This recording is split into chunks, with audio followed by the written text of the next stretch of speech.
నమస్తే, welcome to Suman TV Warangal. అయితే తొలి ఏకాదశి శుభాకాంక్షలు అండి. మొదట మీకు తొలి ఏకాదశి అనగానే వైష్ణవాలయాలకి భక్తులు పోటెత్తుతూ ఉంటారు.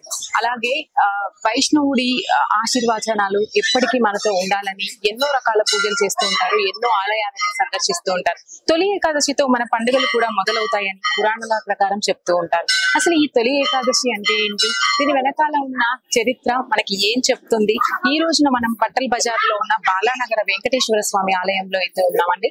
ఒక్కసారి ప్రధాన అర్చకులని అడిగి తెలుసుకుందాం. అలాగే స్వామివారి దర్శనాన్ని కూడా మీకు నిజ రూప దర్శనాన్ని కూడా చూపించే ప్రయత్నం చేస్తాను. రండి.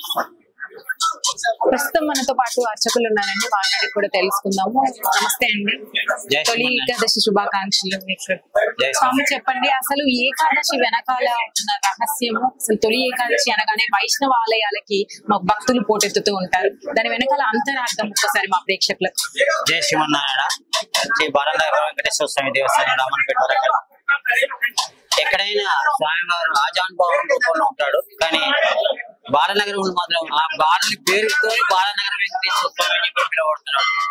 అలాగే స్వామి లోపల దశావతారాలు ఏం చేసి ఉన్నాయి. బాలనగర వెంకటేశ్వర స్వామి దేవస్థానం రామన్నపేట వరంగల్. ఈ దేవాలయం చాలా అతి పురాతనమైన దేవాలయం. దీనిలో వంశపారంపర్య ధర్మకర్తగా నాది 13వ ఏడు. అలాగే ఎక్కడైనా ఆజానుభావం రూపంలో ఉంటాడు వెంకటేశ్వర స్వామి, కానీ ఒక వరంగల్ దేవస్థానంలో మాత్రమే ఆ బాలన్ రూపంలో ఉంటాడు. ఆ బాలన్ రూపంలో స్వామివారికి దశావతారాలు ఏం ఉండడం చాలా విశేషం. అలాగే ఆషాఢ మాసంలో కూడా తొలి ఏకాదశి ఈ ప్రాముఖ్యత ఏమిటంటే, 6 సంవత్సరాల ఉత్తరాయణ కాలంలో కూడా అసురులను సంహరించుకుంటూ స్వామివారు అలిసిపోయి ఉంటాడు. కాబట్టి ఇవాటి నుంచి దక్షిణాయనం ప్రారంభం అవుతుంది. కాబట్టి స్వామివారు శ్రద్ధ తీర్చుకునేటువంటి అవకాశం కల్పించుకునే రోజు తీసుకున్నాడు అనమాట. ఈ రోజు అందుకు గాను ఈ రోజు స్వామివారు నిద్రిస్తాడు. కాబట్టి స్వామివారిని దర్శనం చేసుకొని తన యొక్క విన్నపాలన్నీ స్వామివారికి చెప్పుకొని వారి కష్టాలను తీర్చుకోవాలని చెప్పిన ఉద్దేశంతో ఈ తొలి పండుగ రోజు నాడు స్వామివారిని దర్శించుకొని వాళ్ళ యొక్క కోరికలన్నీ చెప్పుకుంటూ వాళ్ళ కోరికలు తీర్చు స్వామి అని చెప్పని వారికి దండం పెట్టుకునేటువంటి అవకాశం కల్పించింది స్వామివారు తొలి ఏకాదశి. అలాగే ఈ రోజు స్వామివారికి ఎవరైనా ఉపవాసం ఉండి చాలా దీక్షతో మనకు తీసుకుంటే వాళ్ళకి ఆయురారోగ్య ఐశ్వర్య సుఖ సంతాలు అన్ని సంతోషంగా ఉంటాయని, దేశం కూడా సుభిక్షంగా ఉంటుందని చెప్పని పెద్దలు చెప్పే ప్రతి దాని యొక్క ఆచరణ మేము ఇంత మట్టు కూడా మేము ఆచరిస్తూ వస్తున్నాం. అలాగే స్వామివారి దేవాలయంలో కూడా ఇవాళ ఉదయం సుప్రభాతం అయింది. తర్వాత 108 కలశాలతోని స్నపన కార్యక్రమం అయింది. 108 ఆవు లీటర్ల పాలతో స్వామివారికి అభిషేకం జరపడం జరిగింది. అలాగే భక్తులకు వచ్చేటువంటి వారికి అందరికీ విశేషమైనటువంటి యొక్క తీర్థ ప్రసాదాలు వినియోగం చేయడం జరుగుతుంది. ఆ తీర్థ ప్రసాదాలలో కూడా అన్నప్రసాదం కాదండి. అన్నప్రసాదం ఇస్తే అది ఏకభోక్తం అవుతుంది, కానీ అది కాదు. కాబట్టి మన వేరే కార్యక్రమంలో లడ్డు ప్రసాదం వినియోగం చేయడం జరుగుతుంది అన్నమాట.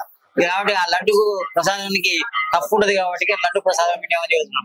పొద్దున్న నుంచి రాత్రి దానికే ఈ వినియోగం జరుగుతూ ఉంటుందండి. దేవాలయంలో కూడా మన దేవాలయంలో వచ్చి స్వామివారిని దర్శించుకున్న వారికి సరి అయినటువంటి యొక్క రీతిలో ప్రార్థిస్తే వారికి కరెక్ట్ అయినటువంటి కోరికలు నెరవేరుతాయని చెప్పని మా పెద్దలు చెప్పారు. మేము కూడా అది చూస్తూ అనుభవిస్తున్నాం. అందులో ప్రత్యక్ష నిదర్శనం నేనే. ఎందుకంటే ఆ స్వామివారి ఇవాడు నేను ఉన్నా అంటే 2 సంవత్సరాల క్రితం నేను చనిపోయి ఆ స్వామివారి కాపాడుకొని తన సేవ ఉంచుకున్నాడు. అందుకని కాబట్టి మేము ఆ స్వామివారిని నమ్ముకొని ప్రార్థిస్తూ మేము చూసాం. అందరు భక్తులు కూడా సహకరించి స్వామివారికి ఒక ఇతోధికంగా సహాయ సహకారాలు అందిస్తున్నారు.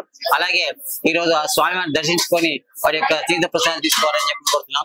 జై శ్రీమన్నారాయణ. అలాగే అండి, తిరుపతిలో వెంకటేశ్వర స్వామికైనా ఇక్కడ బాల రూపంలో ఉన్న వెంకటేశ్వర స్వామికైనా లడ్డు ప్రసాదంగా పెట్టుకుంటారు కదా, అసలు లడ్డూని ఎందుకు ఇష్టపడతారంటారు స్వామివారు? మొదటి ఒక తీపితోని దేవేర్లను సంతోష పెట్టాలనే ఉద్దేశంతో లడ్డు అప్పుడు వెనకటి కాలంలో ఇవన్నీ ఏర్పాట్లు లేవు. ఒక లడ్డు ప్రసాదంతో ఆ లడ్డు తన తీపి యొక్క మాధుర్యాన్ని దేవేర్లకు అందించి వారు కూడా సంతోషపడ్డారు అనమాట. ఆ సంతోషంలో కూడా స్వామివారి యొక్క కోరిక ఈ లడ్డు ప్రసాదం తింటున్న వారికి శుభ సంతాలు కలుగుతాయని చెప్పని ఆశీర్వచనం చేయడం వల్ల ఈ లడ్డుకు విశేషమైనటువంటి ఆదరణ జరిపించారు.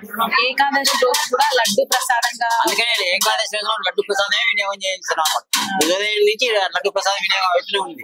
ఈ కార్యక్రమం కపట సేవా సమితి వారు చేసి చాలా ఘనంగా నిర్వహించారు. చాలా సాయంకాలం సుప్రభాత సేవ వాళ్ళు లక్ష మల్లెపూలతో అలంకరణ స్వామివారికి ఉంటుంది. చాలా విశేషమైన ఆ తర్వాత అలంకరణ అయిపోయిన తర్వాత భక్తులకి అందజేయడం జరుగుతుంది. వితరణ చేస్తాం. వితరణ చేస్తాం. చాలా చక్కగా వివరించారు. ధన్యవాదాలు.